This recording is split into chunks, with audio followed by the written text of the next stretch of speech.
Tu programa Ya Supiste del ISSSTE. Como cada miércoles estamos aquí con un programa hoy también por demás interesante.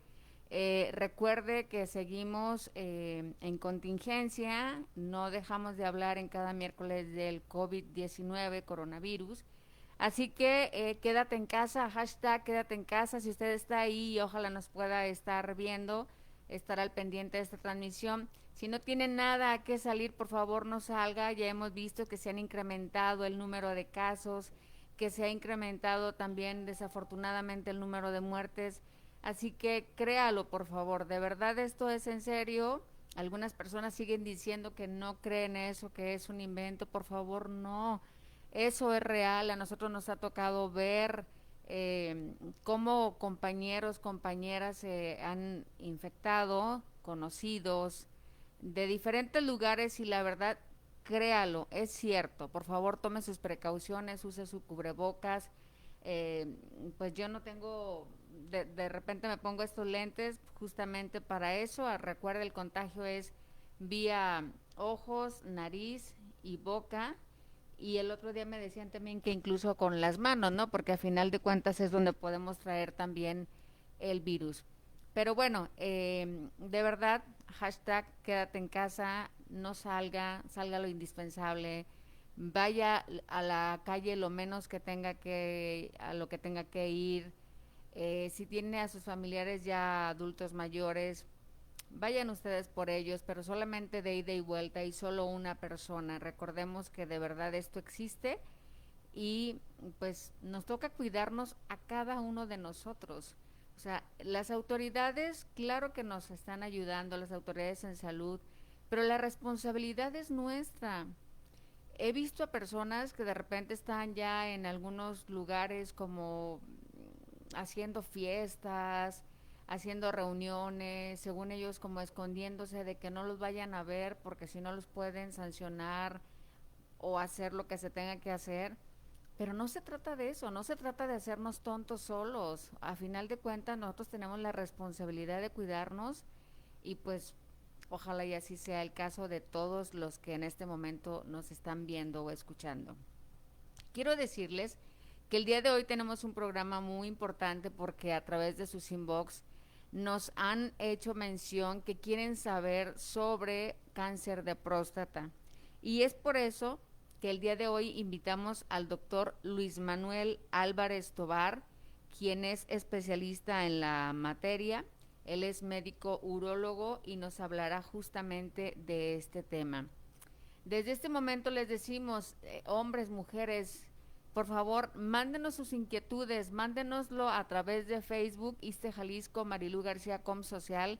Llámenos y digo, mándenos ahí, escríbanos su pregunta, su inquietud, etcétera. Lo que usted quiera referir ahí, con mucho gusto el especialista nos tratará de dar una respuesta ante eso. Pero bueno, doctor, para comenzar, primero le quiero decir buenos días. Si nos ayuda, por favor, a decir qué es el cáncer de próstata. Bueno, mira, buenos días, muchas gracias por la invitación. Eh, Mira, aquí vamos definiendo primero que el cáncer, cualquiera de los tipos de cáncer que nosotros podamos conocer, es la función maligna de nuestras células, ¿no? Nuestras células están haciendo, o nuestros órganos están haciendo una función normal, ¿sí? Que es la que conllevan en la vida, ¿sí? En este caso, la próstata tiene su función de hacer semen. Eso es lo que, para eso sirve la próstata, para hacer semen. Eso es lo que hace. Entonces, esa es su función. Pero de repente resulta que eh, las células empiezan a hacer una función maligna. Y esta función maligna, pues entonces se va a llamar cáncer. ¿Sí? Esto es lo que nosotros hacemos. No confundir, y es bien importante no confundirlo con un crecimiento benigno de la próstata. Porque la próstata a todos nos va a crecer. Eso nadie nos vamos a salvar. Nadie vamos a tener. Todos vamos a tener problemas de que tenemos crecimiento de próstata. Y es cuando las personas empiezan a sentir problemas para orinar. ¿Sí? Obviamente sabemos que la próstata pues nada más lo tienen los hombres. Entonces el paciente tiene problemas con orinar, como pujar para orinar, que vaya frecuentemente a orinar, que se levante por las noches, que le den urgencias, que se le salga la pipí. Esos son cosas de la próstata. ¿Serían los síntomas esos? Serían los síntomas de un crecimiento prostático. El cáncer de próstata, hay que establecer que el cáncer no tiene síntomas, no tiene ningún síntoma hasta que ya está muy avanzado el problema, ¿sí? Hasta ahí puede presentar los síntomas.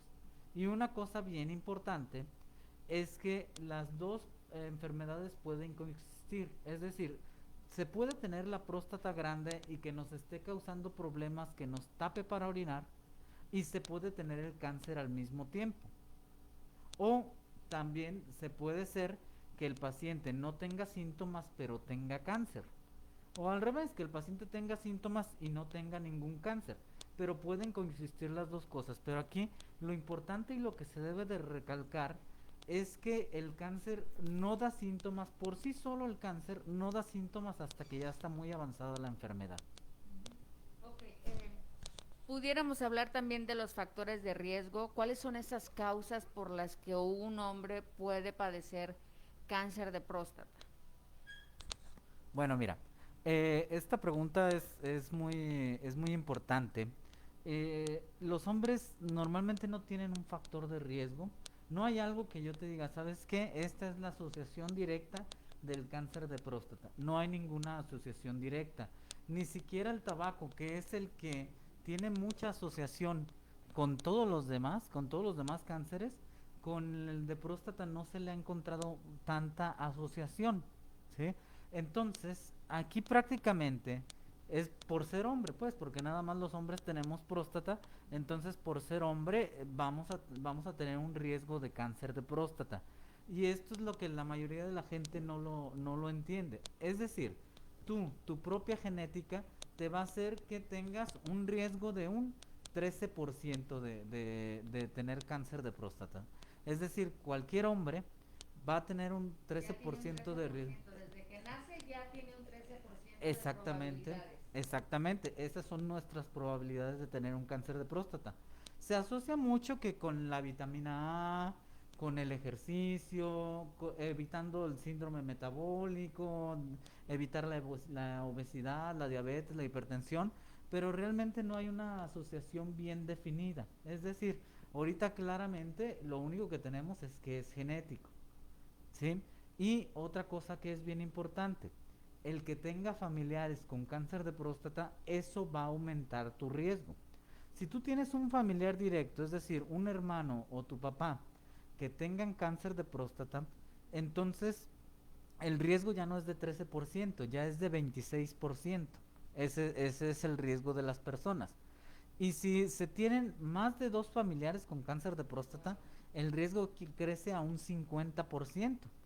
Y esas son asociaciones familiares que están bien definidas y que nosotros en el hospital, en el ISSSTE, tenemos familias que todos tienen cáncer de próstata, ¿sí? Es una cosa muy curiosa.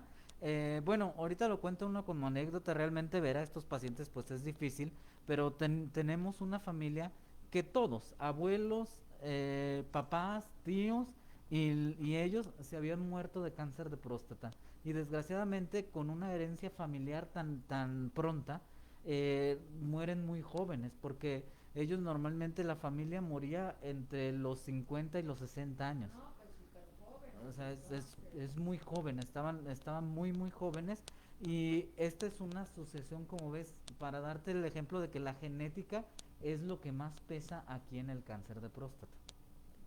¿Qué otros factores hay? Bueno, no hay, como te decía, no hay alguna otra asociación con otros factores. O sea, se le ha buscado mucho, ¿no? Y es como todo, incluso en los tiempos que estamos ahorita en el COVID, pues qué vamos a hacer? Vamos a comer sanos, vamos a hacer ejercicio, vamos a comer fruta, vamos a comer verduras. Es lo que debemos hacer, pues, evitar tomar muchos refrescos, evitar mucho alcohol, porque todo se dice que tiene asociación, pero realmente con el cáncer de próstata no hay algo que yo te diga, esto es lo que está asociado, o sea, no hay. Es por ser hombre que es lo que hace. Pero sí se alcanza a observar que sí puede ser que que el paciente que tenga un síndrome metabólico o obesidad tenga un poquito de riesgo más alto para tener un cáncer de próstata. Perfecto. Digo, hablemos de mitos y realidades, ¿no? En torno a este tema de cáncer de próstata, entre chascarrillos y entre mitos y realidades siempre se dicen muchas cosas, ¿no? Yo, por ejemplo, he escuchado que supuestamente las personas que manejan mucho tiempo, es decir, los operadores de camiones, los choferes de camiones, tienen esa predisposición.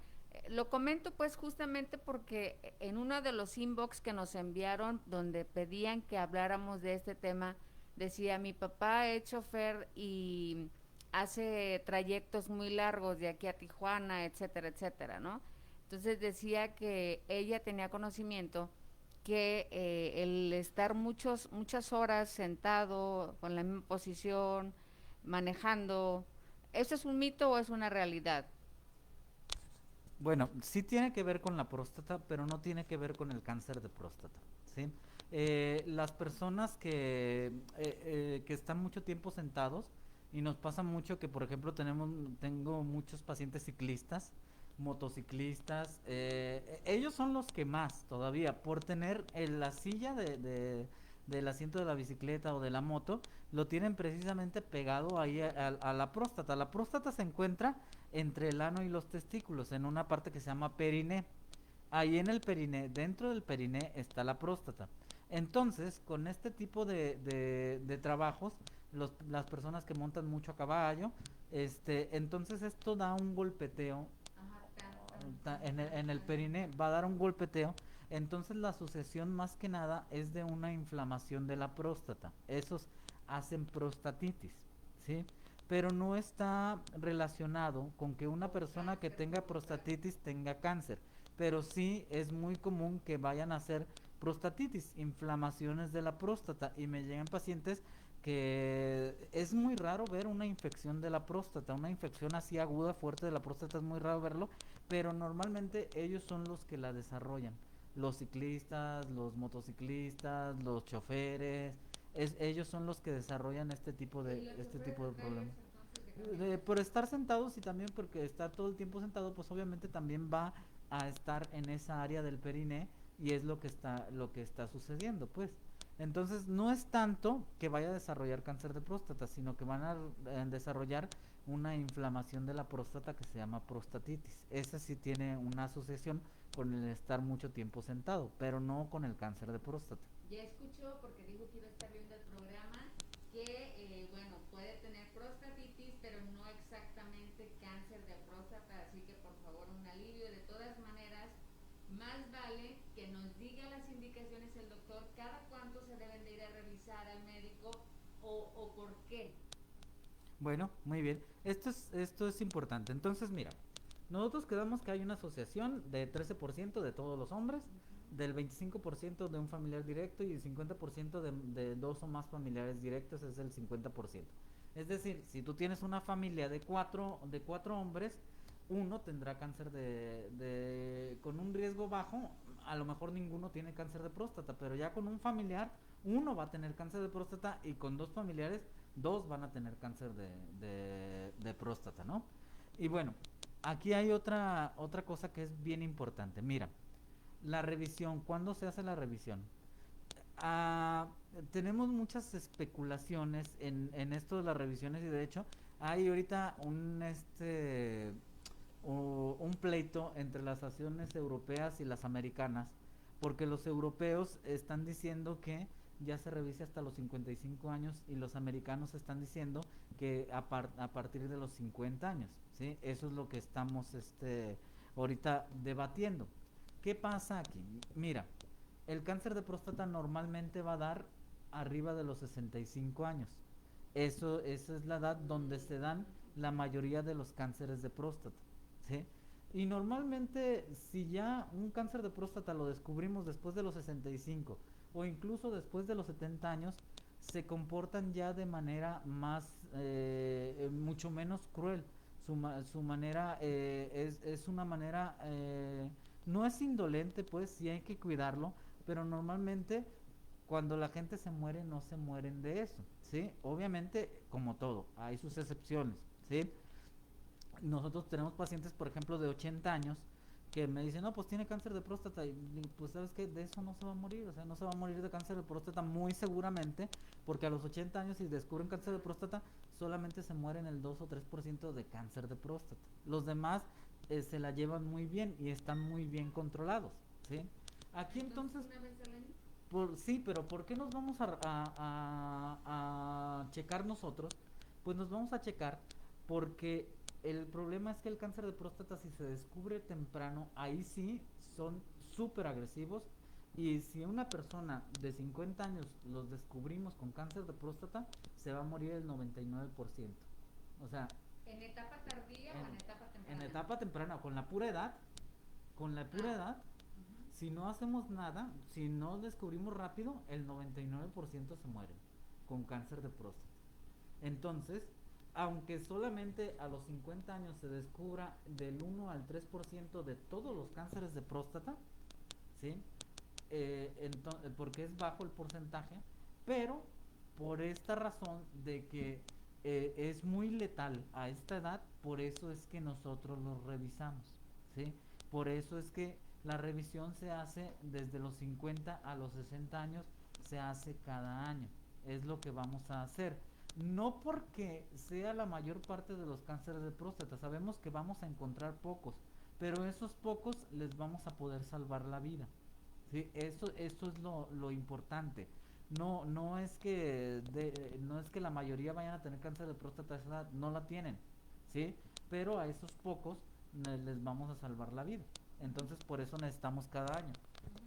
Ok, entonces ya lo saben, hay que ir una vez al año con el urólogo, ¿Sí? directamente con el urólogo, Así es. y bueno, yo por eso tomé el micrófono, porque ahora quiero hablar de ese miedo que le tienen los hombres a los urólogos, ese pavor de ir, porque creen que va a ser a través del tacto rectal, y quizás sí, que yo sepa, y si no, por favor, corríjame, doctor, hay dos pruebas. Hay una prueba rápida en donde le toman un poquito de sangre y ahí es donde ven si pudiera tener problemas con la próstata. Usted nos explicará en un momento más. Pero también la gente, los hombres principalmente, estamos en una cultura machista, en estos tiempos aún existe, hay quien dice, yo no voy a ir para que me metan el dedo, y lo digo textualmente y literalmente, no en un afán de ser grosera ni mucho menos, sino porque es importante de verdad que tomen conciencia de que no se trata de que vayan y los toquen, se trata de que vayan y cuiden su salud, de que prevenga. Recuerde que si el cáncer se detecta a una etapa temprana, puede haber probabilidades de que se salven, pero si ya llegan en una etapa tardía, ya será muy difícil que esto suceda. ¿Nos puede hablar entonces de cómo son estas pruebas y qué les puede decir a los hombres para que justamente no tengan ese temor, ese pudor, es pensar en que se van a convertir en homosexuales, tantas tonterías, y lo digo con toda esa palabra, porque qué más que cuidarme para yo estar bien independientemente del método que se te tenga que utilizar. Es como si una mujer no fuera con el ginecólogo o la ginecóloga a que le hicieran el Papa Nicolau simplemente porque también van a utilizar el pato que se introduce para sacar una muestra, y dijéramos, ay no, definitivamente no, porque me están agrediendo, me eh, están pasando una línea, una barrera, pero si uno sabe que es importante y que eso puede salvar la vida, ¿por qué no hacerlo? De verdad es muy importante. Entonces, ¿cómo se hacen las pruebas, doctor? Bien, mira, aquí tenemos eh, tres pruebas que podemos hacer, ¿no? Una es la de sangre. Esta que mencionas tú de que les pican y eso, realmente no nos funciona, ¿sí? Porque haz de cuenta que le toman un piquete y nos dicen tiene o no tiene antígeno prostático, pero pues tener o no tener es lo mismo, ¿no? Es una prueba rápida que hacen que luego la gente me dice, es que mire doctor, tengo antígeno prostático y nomás no sale positivo o negativo. Pues eso no me funciona, o sea, no nos sirve, ¿sí? Lo que nosotros vamos a tomar realmente del antígeno prostático es una prueba en sangre que se toma en laboratorio, que se debe de hacer en ayuno y la van a tomar en el laboratorio y va a tardar aproximadamente como unas 24 horas en que salga, de 12 a 24 horas en que salga el resultado, ¿no? Eso es lo que normalmente te tarda un laboratorio en hacértelo. Mm, Otra prueba es el tacto rectal y otra prueba hay un ecosonograma y hay una resonancia magnética, ¿no? Vamos diciendo cada una, ¿no? Sí. Para empezar, mira, el antígeno prostático es una proteína que se crea en la próstata, exclusivamente en la próstata. Entonces, eh, cuando yo tomo en la sangre, lo que me dicen a mí, ¿sabes qué? La cantidad de antígeno prostático está baja, está normal. Entonces yo quiero decir que todo el antígeno prostático está dentro de la próstata y no ha pasado nada, todo está bien.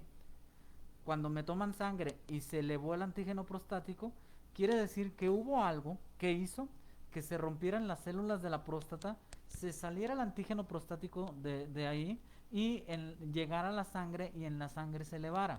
Entonces aquí lo que me está avisando es que algo está pasando en la próstata, ¿no? El antígeno prostático no es exclusivo de cáncer, nos puede decir cualquier patología de próstata, ¿sí? Lo que aquí nos dice es que algo sucedió en la próstata que está rompiendo las células, ¿no? Es como un traumatismo, un golpe, una inflamación, una infección, cualquier cosa que hubiera hecho que se rompieran las células prostáticas, eso nos va a elevar el antígeno prostático, ¿no? Obviamente hay algunos rangos que nosotros debemos de tomar en cuenta para decir, bueno, pues este me va más para cáncer, este va más para infección, entonces esto es lo que nosotros debemos de tomar en cuenta, ¿no? Entonces ese es uno, el antígeno prostático. Otro, que el cáncer de próstata no da síntomas hasta que ya está muy avanzado. El único síntoma, signo que da, es que está dura la próstata, se pone dura. Y puede ser tan dura como una piedra o dura como bolitas, nada más. Es decir, que cuando el hombre se toca, siente de plano ahí, Ajá, pues cuando... ahora sí que una bola dura. Sí, sí, cuando los urólogos, porque bueno, pues uno solo no se puede tocar, ¿no? Entonces cuando, No, el hombre no. o sea, no te puedes realmente, sería muy difícil que alguno se autoexplorara, sería muy difícil. Tiene que ser explorado por el médico y bueno, pues obviamente el médico te tiene que decir exactamente, ya con la experiencia de hacer tactos rectales, ya sabes si es una próstata que te orienta a que esté benigna o a que esté maligna, ¿no? Entonces, nosotros tocamos y ya vemos que esté dura como una piedra o que tenga bolitas o algunas otras características que nosotros buscaremos en el tacto rectal, ¿no? Otra es el ecosonograma. El ecosonograma no es el que se toma así como en las mujeres como cuando tienen bebés en la panza. El ecosonograma que sirve para cáncer de próstata es uno que está a través del recto, es un transrectal, ¿sí? Y este me va a decir las características de la próstata y por medio de imágenes me va a decir, ¿sabes qué? Esta próstata tiene muchas posibilidades de que sea cancerígena o esta próstata por medio de imágenes no tiene posibilidades de que sea cancerígena. Y hay otra prueba que se llama resonancia magnética. La resonancia magnética multiparamétrica también van a tomar una resonancia con todo lo que implica una resonancia. Se toma una resonancia y entonces me mandan y también obtienen imágenes. Entonces ellos ponen las imágenes del 0 al 5. 0 es que no hay nada y 5 es que tiene una gran posibilidad de tener cáncer. Entonces yo ya con esto, yo puedo decir, ¿sabes qué? Pues si hay posibilidades. Entonces el diagnóstico final para hacer un cáncer de próstata es tomar una biopsia. ¿Sí? Antes de pasar a la biopsia, ¿y cómo se hace este último procedimiento que dijo? ¿Como tipo un colonoscopía? No. ¿O es un aparato que, como si fuera una especie de rayos X? ¿Cómo es? Sí, efectivamente es una especie de rayos X, es un resonador, es un aparato así de todo el cuarto que trabaja por imágenes, te meten como una caja, Cámara. ajá, como una cámara y trabaja por imágenes y eso es lo que hace la resonancia magnética. Ahora, Desde ahí se ve. sí, desde ahí se ven y me mandan imágenes a mí, entonces ya por número de imágenes me dicen, mira, sabes que esta imagen se ve muy sospechosa de cáncer de próstata, le vamos a dar un 5 porque es extremadamente sospechosa. O sabes que cero, no salió ninguna imagen de que sospeches cáncer de próstata. Entonces, bueno, aquí lo interesante es que tenemos que hacer normalmente dos pruebas. Para empezar, para yo en mi consultorio decir, ¿sabes qué? Voy a hacer esto, tengo que hacer dos pruebas. Una, el antígeno prostático y otra, el tacto rectal. Eso es lo que voy a hacer de cajón. ¿Sí? Eso es lo que yo voy a hacer. ¿Por qué? Porque fíjate bien, de un 100% de pacientes, o sea, del 100% de pacientes, el 20% eh, eleva el antígeno prostático, pero no se siente dura la próstata. En el 20%, uno de cada cinco. En otro en otro paciente, en uno de cada cinco, se siente dura la próstata, pero no eleva el antígeno prostático. ¿Sí? Y en los otros tres van a pasar las dos cosas. Se va a elevar el antígeno prostático y la próstata se va a sentir dura. Entonces, ¿qué va a pasar aquí? Qué está sucediendo?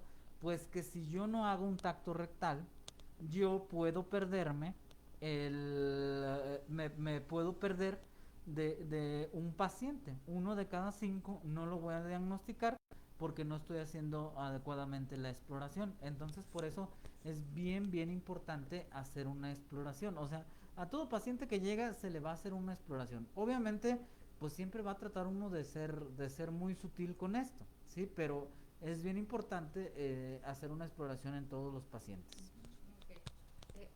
No quisiéramos ser rudos ni mucho menos, pero ¿en qué consiste este tacto rectal?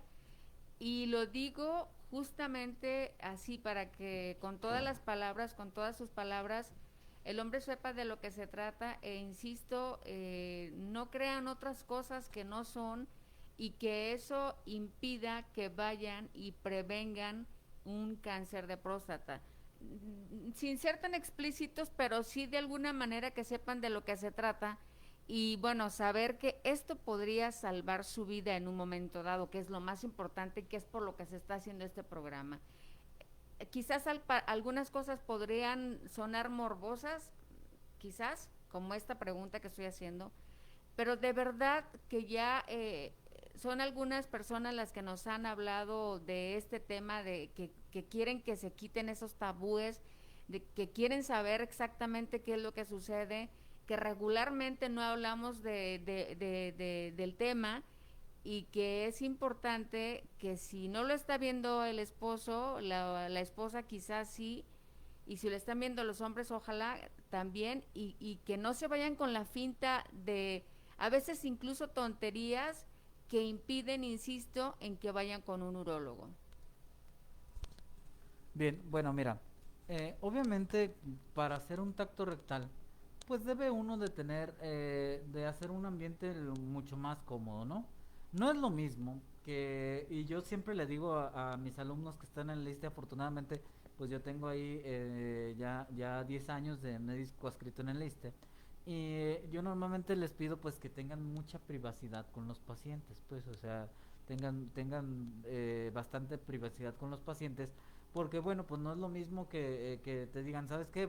Te van a hacer un tacto rectal enfrente de los 15 20 alumnos que hay aquí, a que solamente una persona te lo haga, ¿no? Y entonces, precisamente nosotros siempre estamos cuidando hacer este tipo de detalles, ¿no? Eh, Normalmente, bueno, pues tenemos un ambiente pues solo, prácticamente el médico con el paciente, ¿sí? O a lo mejor habrá algún otro médico ahí, pero normalmente son solo una o dos personas, ¿no? Eh, Fíjate, esto es bien importante porque en el ISSSTE tenemos, las posiciones son bien importantes. Obviamente, pues un tacto rectal es meter el dedo a través del recto, ¿no? Pero bueno, la manera de hacerlo hace la diferencia, ¿no? Porque hay una posición que se llama posición maometana, donde el paciente pone sus codos sobre la mesa quirúrgica y las rodillas también.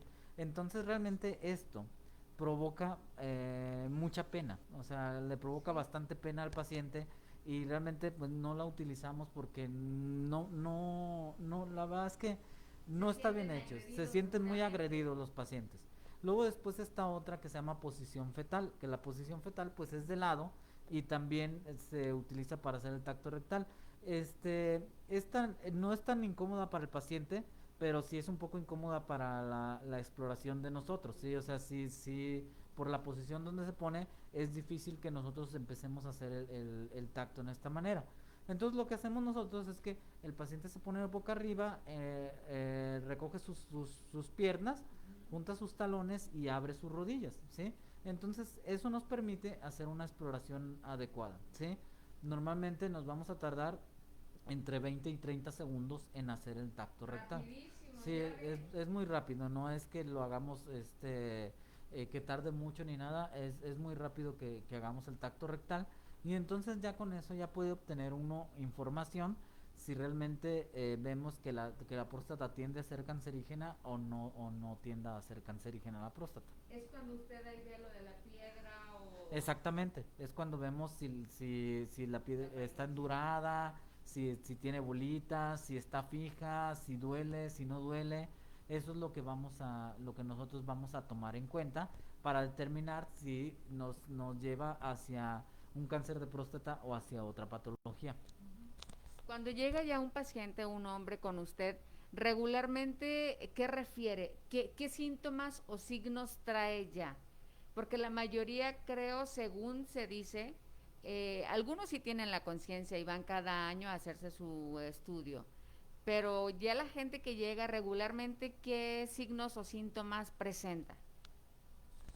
Oye, mira, aquí qué bueno que me haces esa pregunta. Es importantísimo esta pregunta porque a veces no tienen síntomas hasta que ya se van a morir.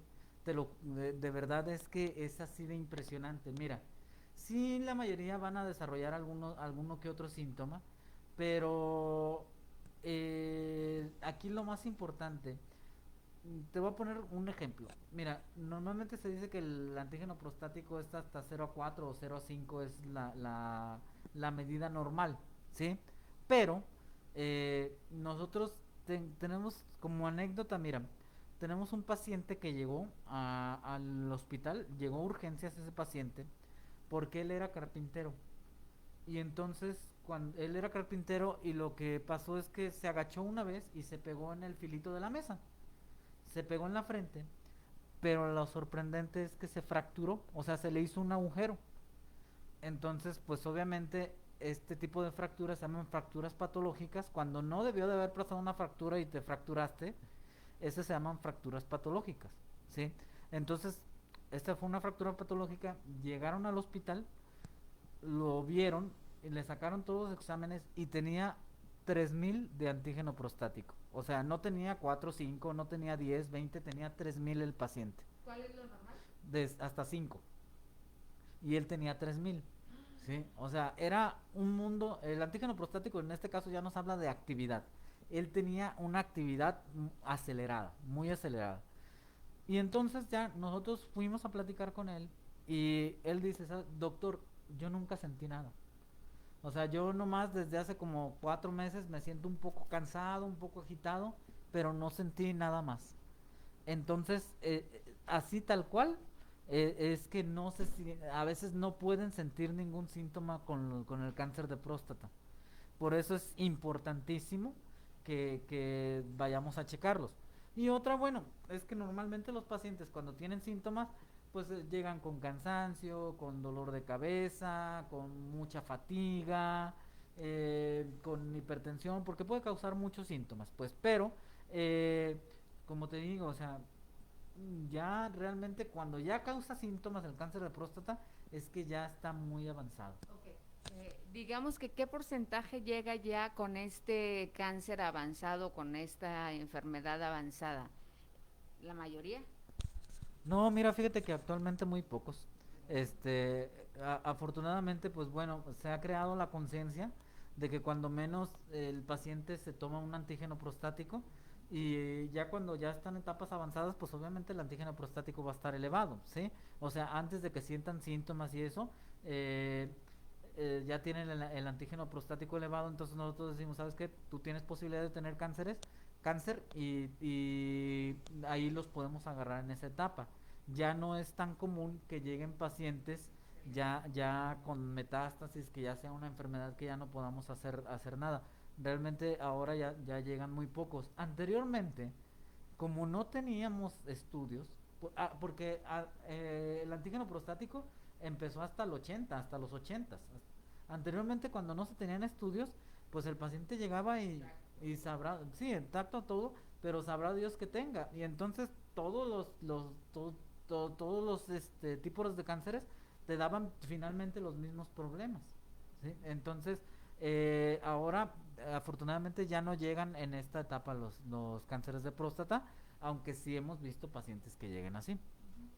Ok, entonces ya lo sabe, es importante que por lo menos una vez al año, después de los 50 años, a partir de los 50 años, vaya con el urólogo para que le hagan un antígeno prostático, si es necesario un tacto rectal o, se me olvida el otro nombre, un ecosonograma o resonancia magnética. De verdad es muy importante. Recuerde que usted tiene una familia, tiene a sus hijos, tiene a su esposa, tiene a sus padres, tiene familiares. Usted es el sustento de su casa, usted es el pilar de su casa y seguramente pues toda la familia lo va a necesitar. Entonces, ¿por qué no hacerlo? Vaya una vez al año, vaya y hágase este estudio y sepa que está bien y que va a poder seguir viviendo por lo menos bien hasta el próximo año que se haga nuevamente ese estudio.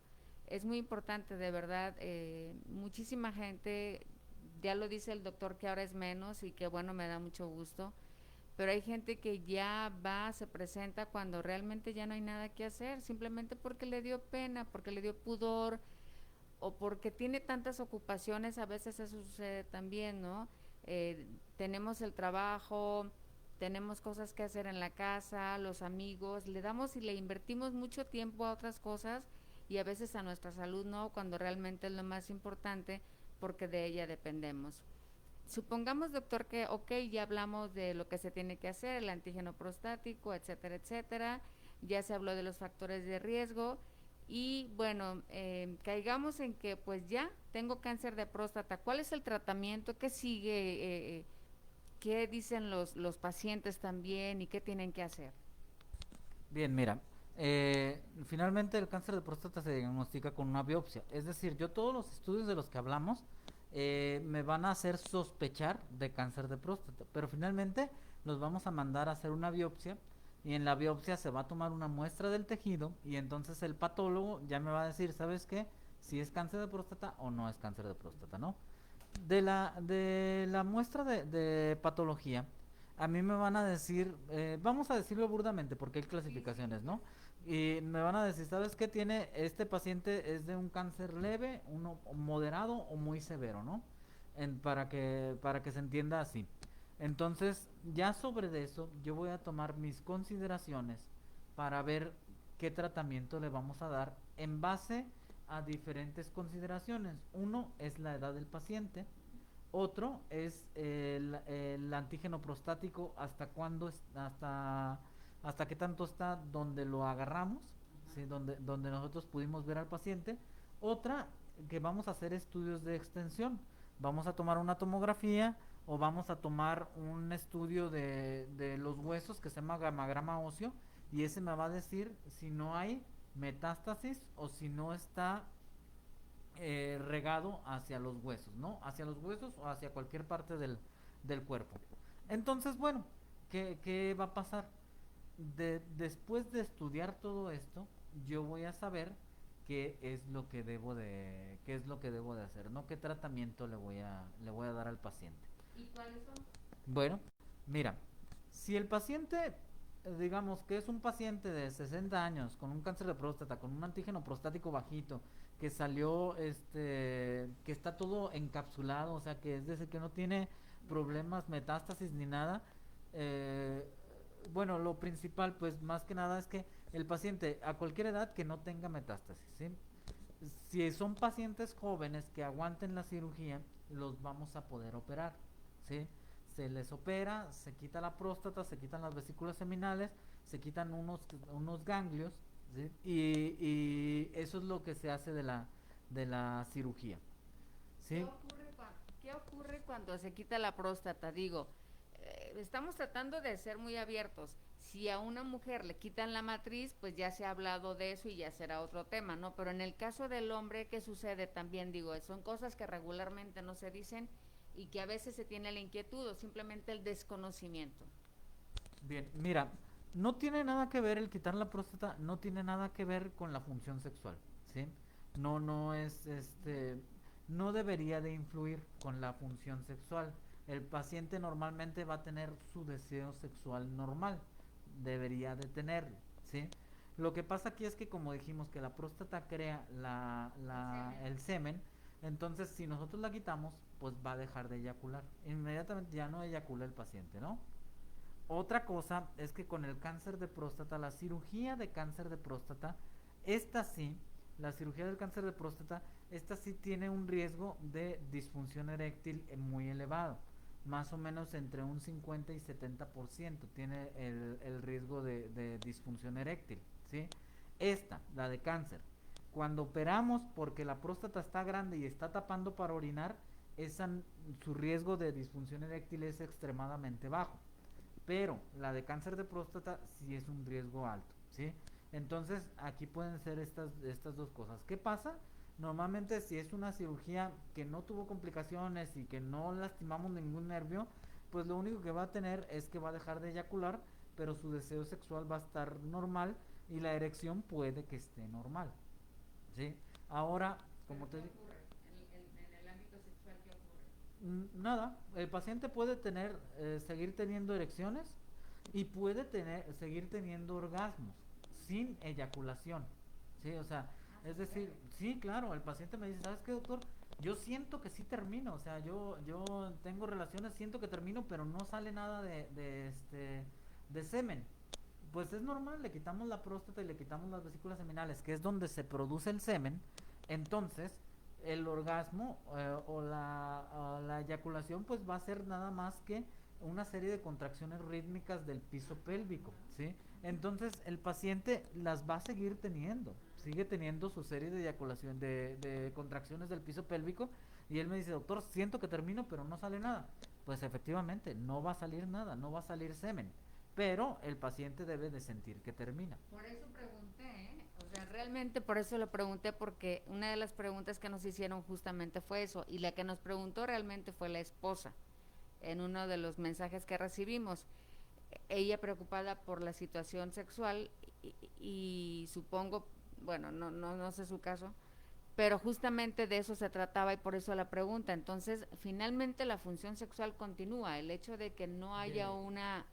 Ajá, salvo lo que usted menciona, ¿no? Que puede haber probabilidad de que haya una disfunción eréctil, que bueno, ya ese es otro tema, y afortunadamente ahorita también para eso hay tratamiento que pudieran continuar con su vida sexual normal. Claro.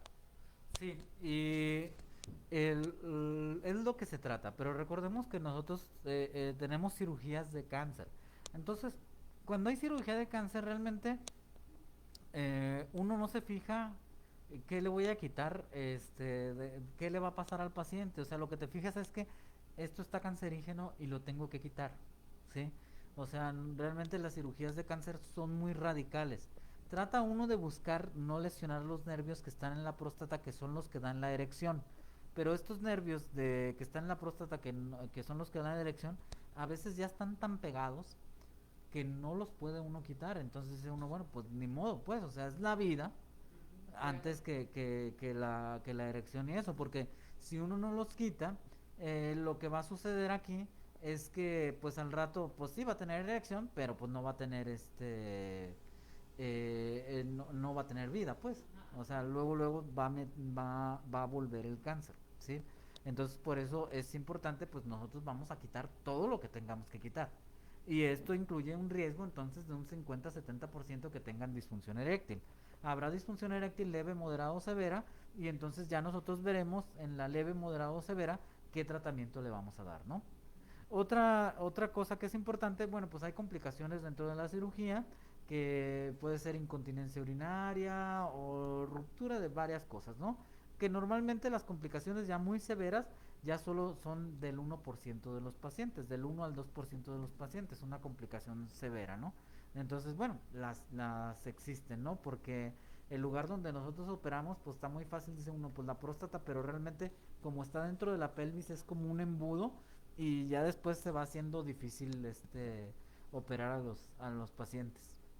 ¿Qué más tratamientos? ¿Llegar hasta Ajá. quimioterapias o Bien, qué? aquí mira, eh, si un paciente se puede operar, normalmente cuando se puede operar es cuando no tiene metástasis y es un paciente joven, ¿sí? Eso es lo que nosotros vamos a hacer.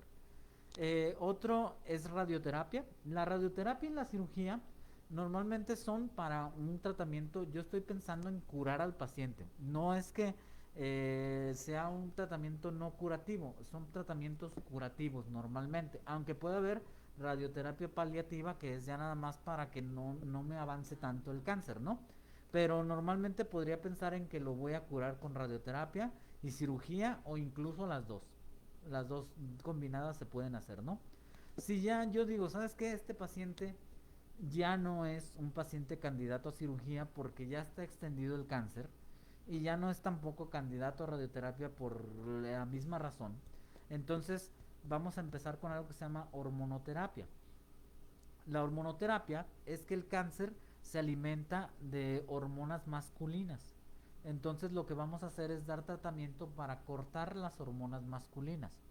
Entonces son tratamientos que se dan tomados e inyectados. Es una inyección cada 1, 3 o 6 meses dependiendo del caso y de la presentación del medicamento y es una pastilla diaria. ¿Para qué sirve? Este es un bloqueo hormonal.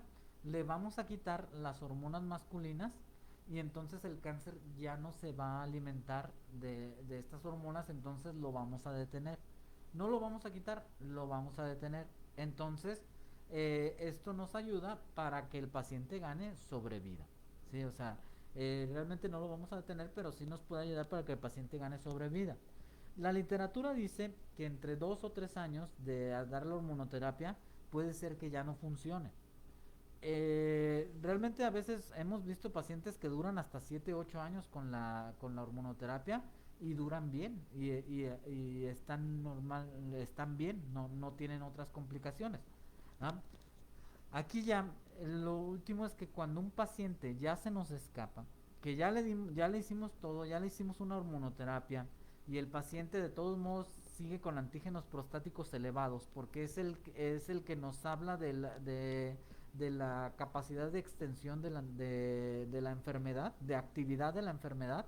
Entonces, ya se van a llevar a diferentes quimioterapias.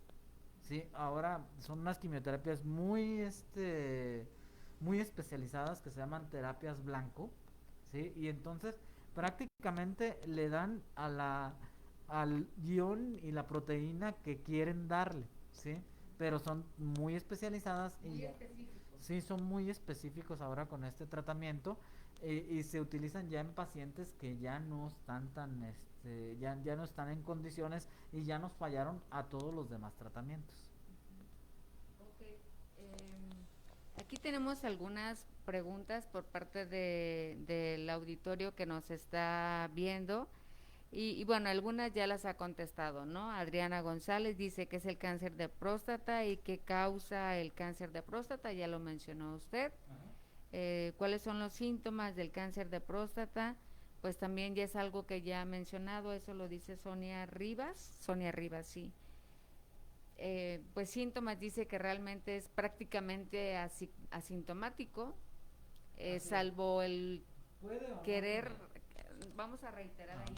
Sí, o sea, síntomas puede o no tener, ¿no? Pero los síntomas son, ya puede tener síntomas de próstata, como ya dijimos, pujar, que el chorro sea débil y eso, pero recordemos que no todo el paciente que tiene esos síntomas es porque tenga cáncer. De hecho, son los menos, son los mucho menos, ¿sí? Y otros síntomas de ya propios de cáncer, que es que los pacientes están cansados, que disminuyen de peso, la masa corporal también disminuye. Estos son los síntomas, a veces hipertensiones, dolores de cabeza. Esos son los síntomas del cáncer de próstata, pueden ser. Ujú. Dice, ¿se puede prevenir? Déjame si quieres para que se. ¿Se puede prevenir el cáncer de próstata? Lo dice María Reynoso. Híjole, no. O sea, como te digo, es algo genético. Sí, se dice que con ejercicio, alimentación, vitamina A, eso nos pudiera prevenir el cáncer de próstata. Sin embargo, no está al 100% establecido de eso. Pero bueno, como todo, pues si nosotros nos cuidamos, hacemos ejercicio, buena alimentación, pues nos va a ayudar para eso y para todo lo demás, ¿no? ¿Se puede tratar el cáncer de próstata? Ya lo Ya lo mencionó. mencionamos, sí, el tratamiento, que son diferentes y variados. En resumen.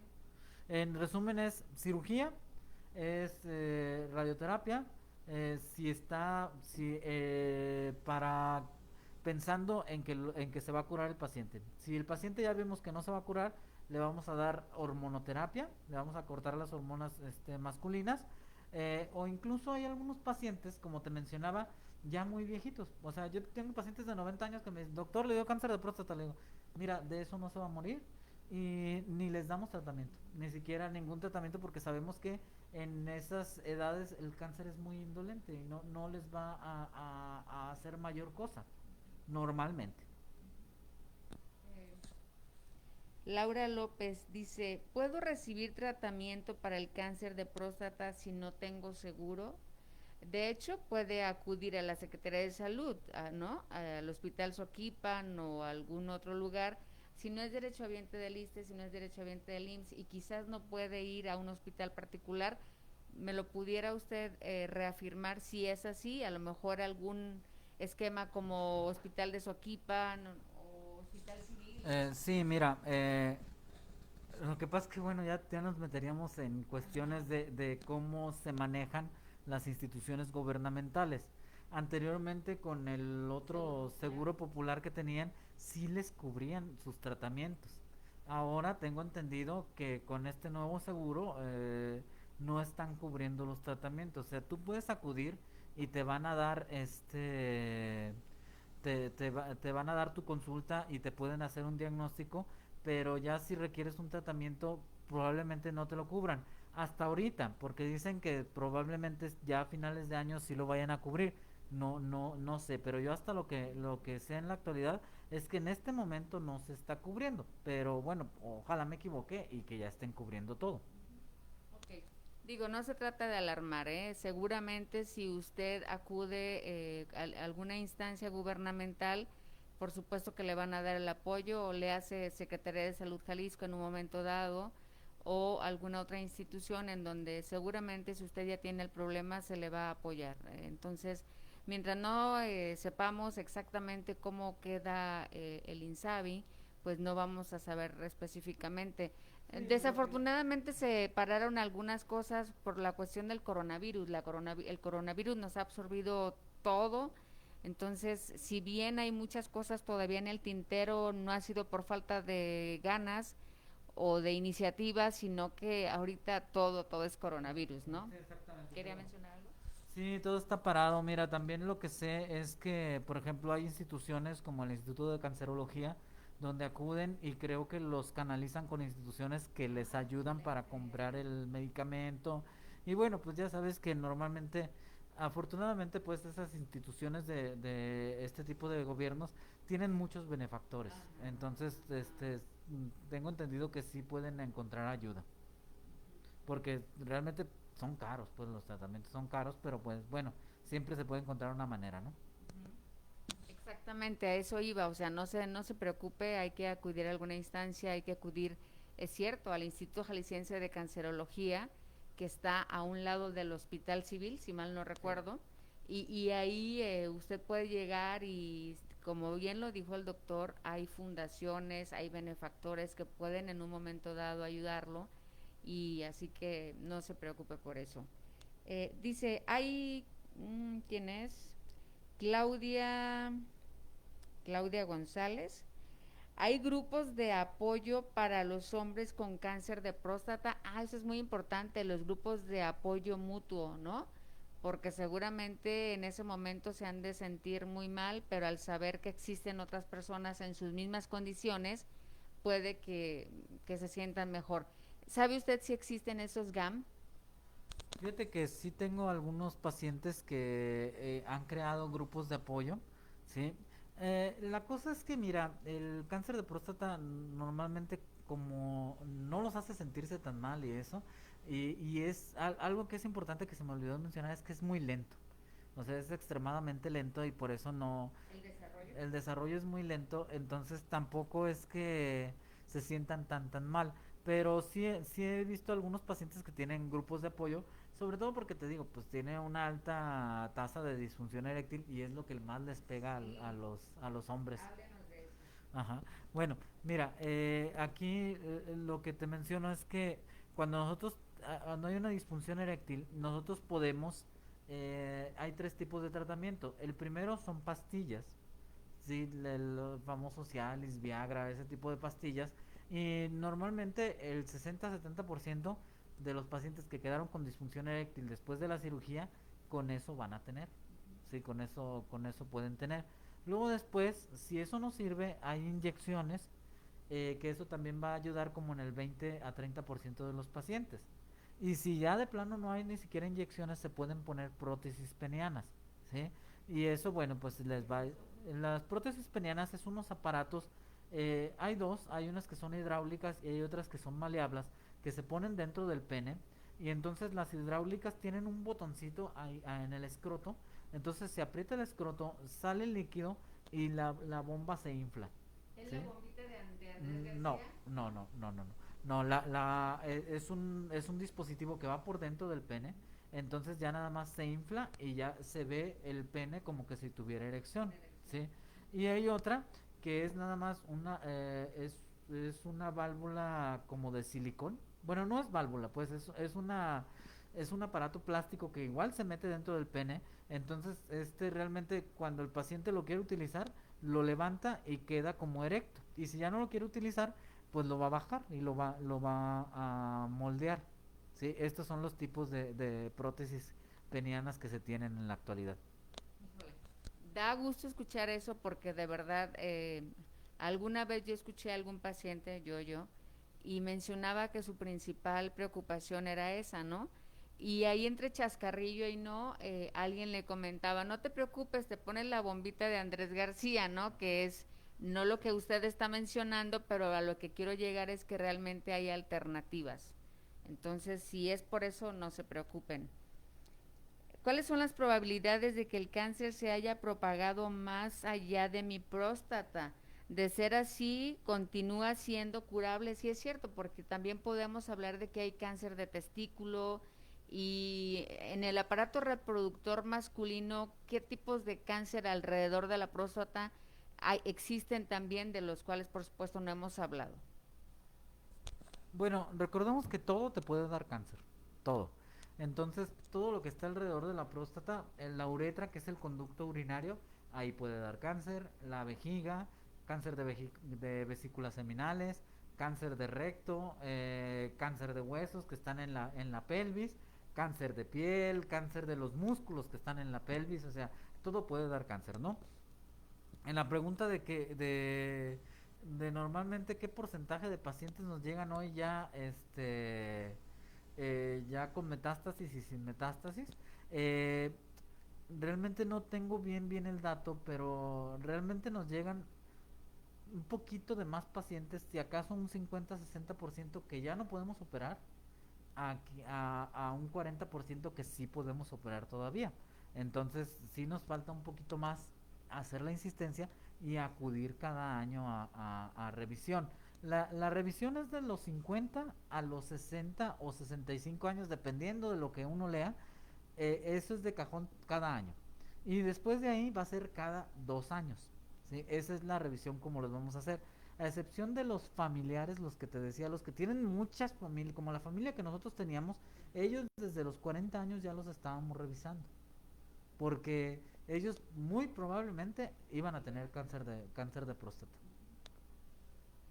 ¿Y qué tan común es el cáncer de testículos, el cáncer de uretra, los diferentes tipos de cánceres que están alrededor de la próstata del hombre?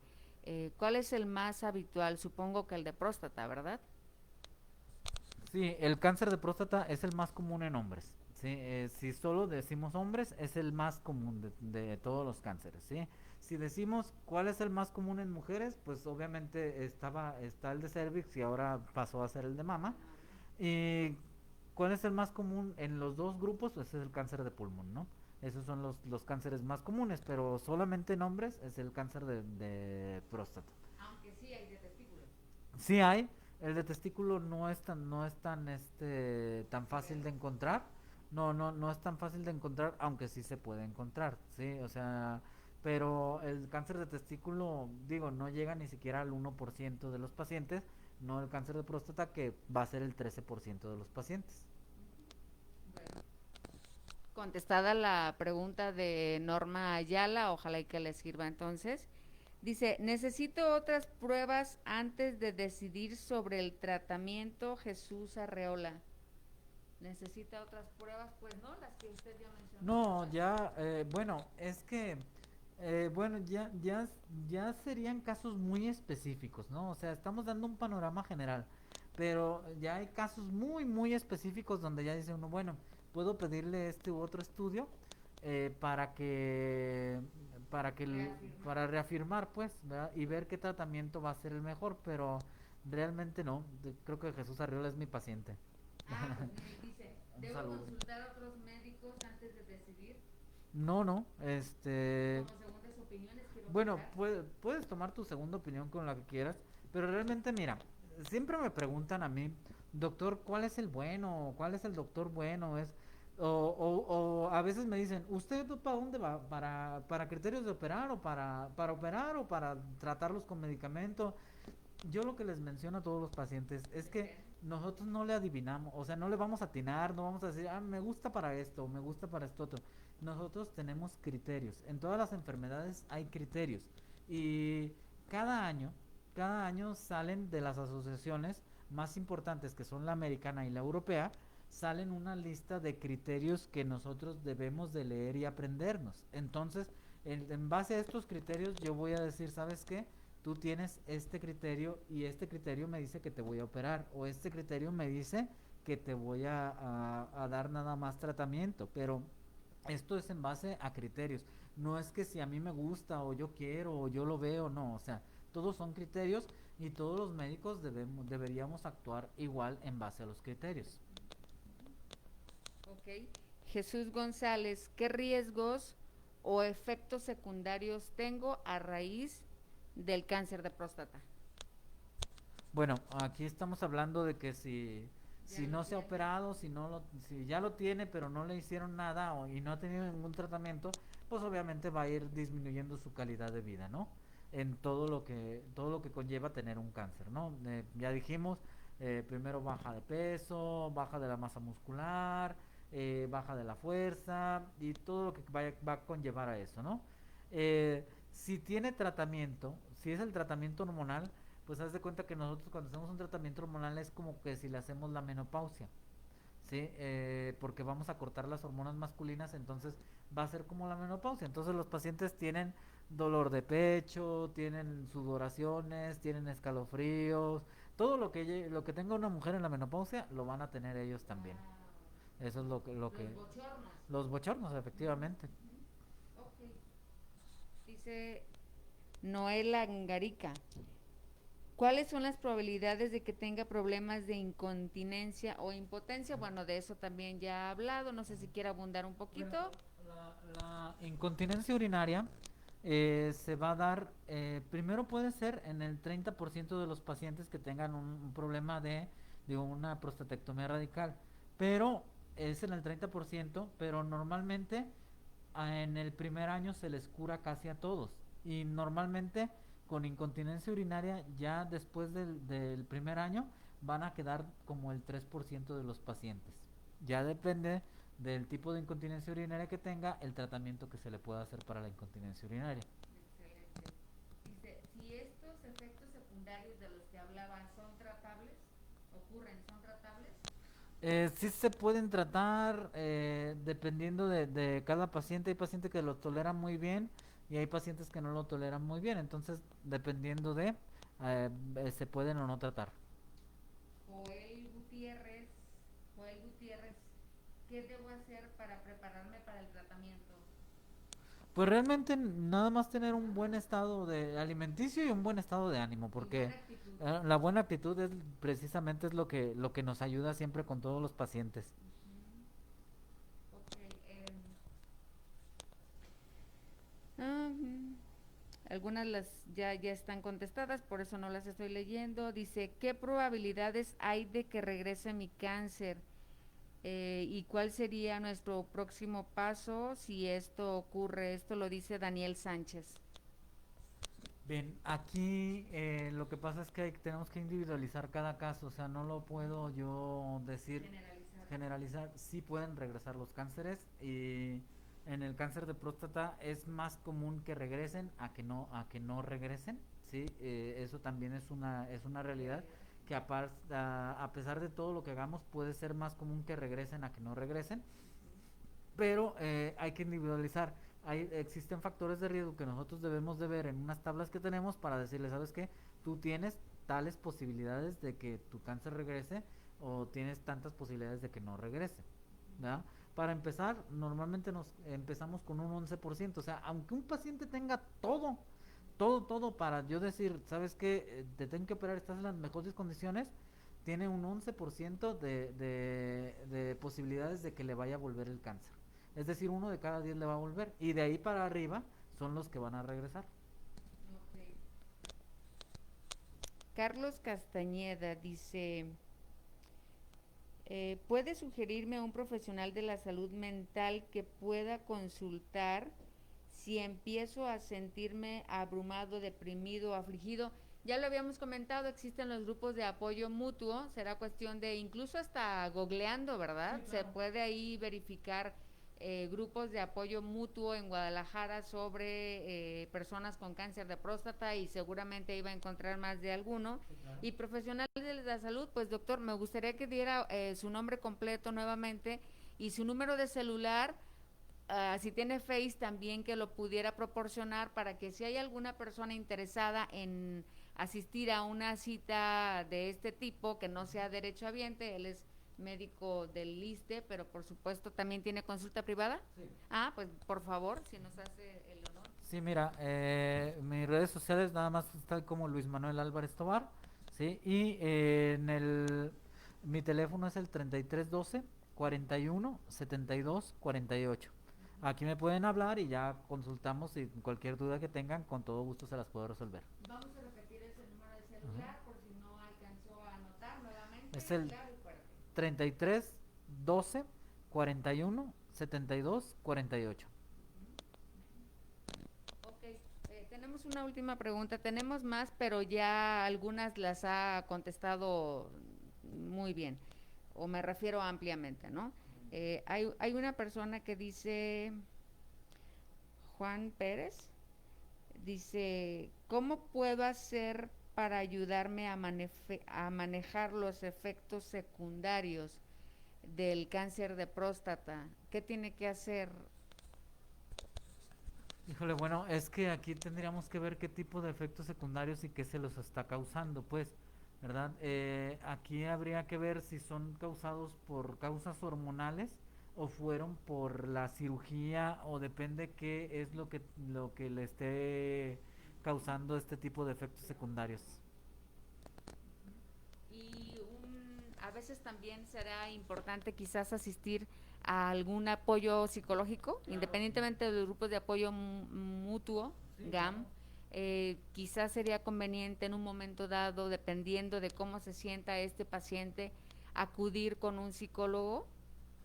Sí, sí, por supuesto. Mira, aunque no es muy común, la verdad es que no es muy común que los pacientes se depriman, porque normalmente casi todos los pacientes pues, son pacientes mayores.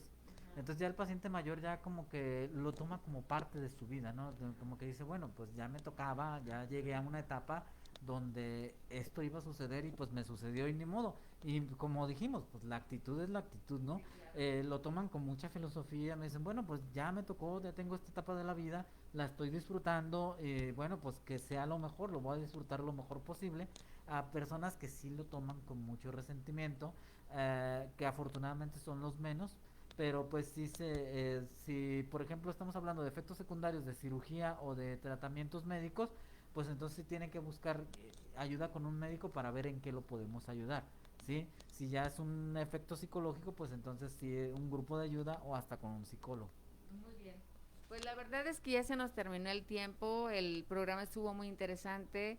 De repente decimos cosas como muy explícitas, pero es importante hacerlo, no es por cuestión de morbo, me gusta insistir esto, sino que es por cuestión de que a veces en algunos lugares, en algunos sitios, escuchamos información, pero no escuchamos información tan a fondo. Y aquí la intención de este programa es justamente que la gente se quede con las respuestas, que tenga, si tiene inquietudes, que realmente las desaparezca al escuchar, por supuesto, a los especialistas, ¿no? Entonces, eh, si es necesario que ofrezcamos una disculpa por hablar a veces tan abiertamente, lo hacemos de corazón, pero insisto, la intención de todo esto es principalmente que la gente se quede con el sabor de boca de decir, ah, ya entendí, ah, sucedería eso, ah, entonces no podría pasar esto, ah, entonces sí podría pasar esto, ¿no? Es para ser justamente resolutivos, es para contestar sus inquietudes,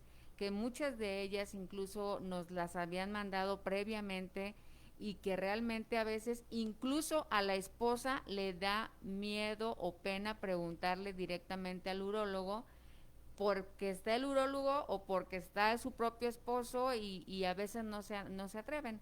Entonces, por eso aquí tratamos de hacer las preguntas necesarias para tener las respuestas reales y no luego que andemos especulando o incluso estemos temerosos que de algo que a lo mejor incluso ni siquiera es necesario o no va a pasar o solamente es un mito. Aquí tratamos hablar de realidades. Así que con esto nos despedimos.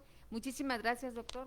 No, hombre, gracias por la invitación. Esperemos que ya esto ya se acabe para ya poder hacer nuestra vida un poco más normal, pues, sobre todo ahorita nada más decirles a todos que se cuiden mucho, por favor, que en el hospital, los hospitales estamos sufriendo mucho porque aunque vean pocos pacientes, la verdad es que a nosotros cualquier carga de paciente que se vayan hospitalizando son pacientes que se complican mucho y que son muy difíciles de tratar. Entonces, les pedimos su ayuda para que los hospitales no nos saturemos. Ya estamos en un punto donde el médico se cansa mucho, son pacientes muy complicados y realmente hay que cuidarse porque ahorita estamos en un punto que el médico está muy Agotado. cansado, muy agotado, ya llevamos muchos meses lidiando con esto, entonces por favor cuídense, cuiden a su familia, no salgan por favor y bueno, muchas gracias por la invitación. La exhortación por último a los hombres. Hay que revisarse a partir de los 50 años, si no tienes familiares con cáncer de próstata a partir de los 50 años, si tienes un familiar con cáncer de próstata a partir de los 45 años. ¿Una vez al año o dos? Una vez al año hasta los 60 o 65 años. Con el urólogo. Con el urólogo, efectivamente. Su teléfono por última vez. 3312 41 72 48. Muy bien. Pues muchas gracias, doctor. De verdad, gracias al doctor Luis Manuel Álvarez Tovar por haber estado aquí con nosotros, por su tiempo. Ya lo sabe ustedes, ya dio su número de teléfono, está como médico del ISSSTE también, para los que son derechohabientes. Ya nada más nos queda decirle, por favor, cuídese mucho, no salga, de verdad créasela. Estamos en una pandemia y tiene que estar usted en su casa si es que no tiene nada que salir. Hashtag quédate en casa, por favor, háganlo. Muchas gracias, nos vemos el próximo miércoles en su programa Ya Supiste del ISSSTE y por lo pronto les decimos gracias y que tengan bonito día. Gracias.